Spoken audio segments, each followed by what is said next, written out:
Hey guys, I will show you how to fix this problem on Windows system. In the first step, go to search bar and type your registry editor.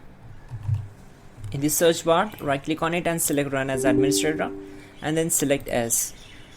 Once we are here on this window, we need to simply expand the HQ local machine, then expand system folder, then expand current control set folder. Now expand services folder.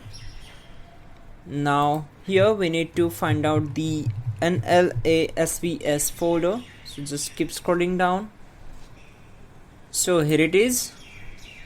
Now we need to expand this folder, then expand parameters and select internet.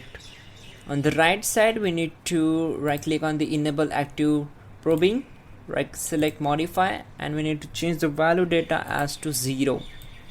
Okay, once done, select OK and just go back to the main.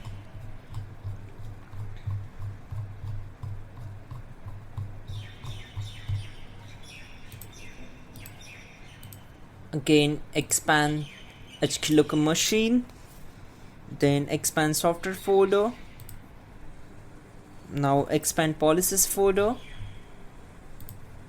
then expand the Microsoft folder, expand Windows folder, and we need to select network connectivity stats indicator.